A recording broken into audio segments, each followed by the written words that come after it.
An eagle flying away with its prey. A lizard sunning itself on a rock, and a fish jumping out of the water. Hard to believe, but these works of art are edible cakes. The US-based Crazy Cakes company specializes in crazy cake art. In Austin, the capital of Texas, we go in search of the crazy cake baker.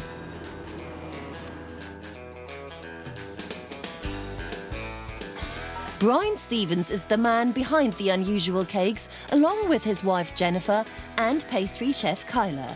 Brian tells us straight away what he is working on today. We have this thing called the Texas horn-toad lizard, and it's really kind of creepy to me, but it makes a really cool cake.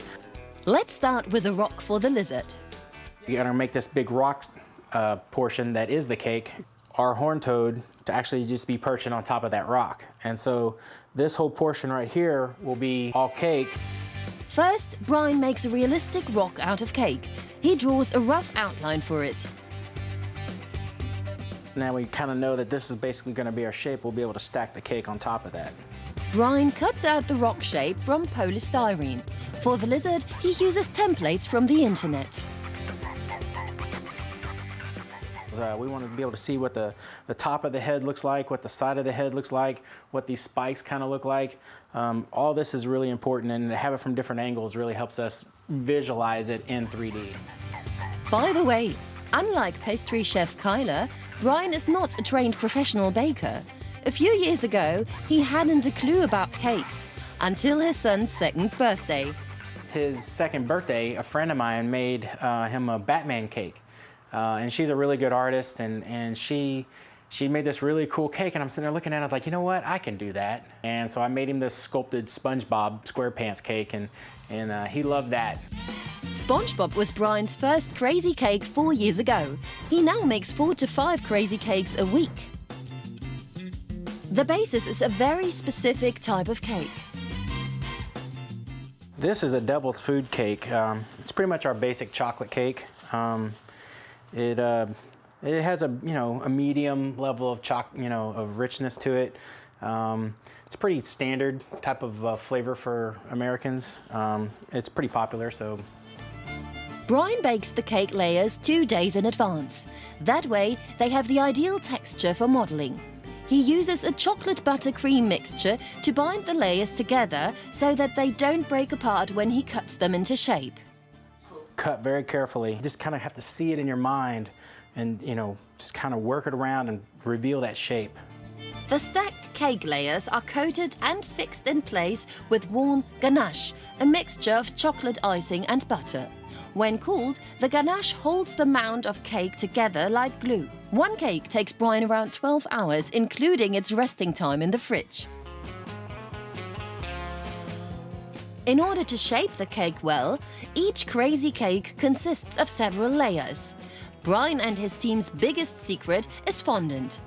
The soft sugar paste is rolled out as thinly as possible and pressed by a machine. This covers the entire chocolate cake and enables it to be modeled. Enough of the real sharp angles against the real soft angles. So you need a combination of both to kind of make it work. You find yourself in a lot of strange positions when you're working on a cake. Using finest wire mesh, Brian prepares the skin of the lizard. Now it's time for the many details. Breaking it down into simple steps. Because sometimes you look at it, it just looks so complex. But if you break it down into really simple steps, you can achieve those steps a lot easier. Brian's main job is designing and animating action heroes in computer games. Crazy cakes are his passion. To model them, Brian stands in his bakery until late at night every day, even after his full-time job.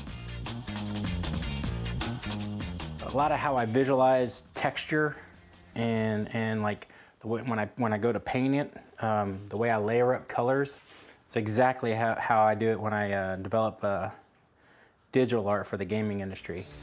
Through his profession, Brian has good spatial awareness. Combined with his haptic talent, it is easy for him to create realistic figures.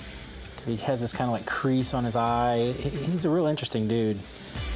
Using his templates, Brian models the lizard's head in as much detail as possible. He uses tools that dentists and nail designers normally use. Brian is an absolute perfectionist. When we start with these cakes, the stages are in the very beginning, Brian's starting to put together, and he's like, you know, I don't really like this cake so much. Somewhere along the middle, about this time, and we're looking at the cake, and he's like, you know, this cake's okay. And towards the end of the cake, when it's all done, he's like, this cake is awesome. So now we need to put some texture on it. And that's honestly about as simple as it can get. He uses a ballpoint pen refill. Nice wart right on the eye, you know, because he gets these warts all over him. He's got a pretty grotesque looking guy. To make the lizard look lifelike, it must have its typical spikes. An endless task for which Brian needs the help of Kyla and Jennifer. The many fine, mostly small details are either made of fondant or stuck on with a mixture of egg white and sugar. Brian sticks the lizard's head to the rest of the body with a thin wooden rod, and using nailed scissors, he gives the legs their spiky texture. Now we get to do the really cool part, is kind of put on the legs and then we can paint the whole thing. So I'm gonna be really excited. This is cool. Brian first gives the rock distinctive shadows and bumps by airbrushing them with various food colorings. To make both the rock and the lizard look real, Brian has his own airbrushing system. Even though I went in with the darkest color first because I needed to do underneath, I want to go in with one of the lighter colors on top so that I can work my way down to that dark color again. With precision and a constant pressure, Brian breathes life into the lizard step by step. Details are added with a very thin brush. A few highlights at the end, and the job's done. I think we're good. The bigger and more detailed a cake is, the higher the price. The lizard costs around $400. Normally, all crazy cakes are unique.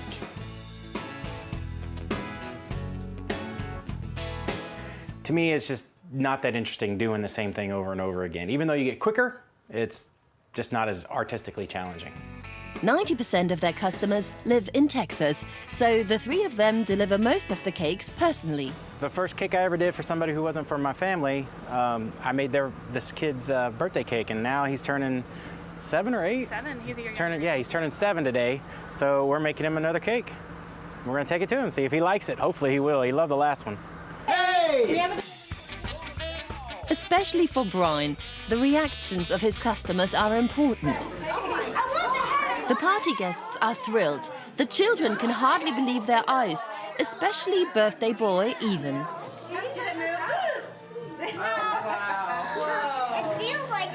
When they're this happy, you made a good cake. You know that, right?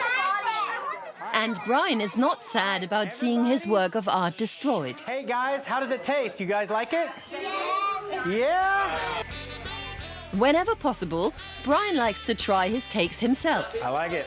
Looks as good. It tastes as good as it looks, so that's good. All the work gobbled up in 10 minutes.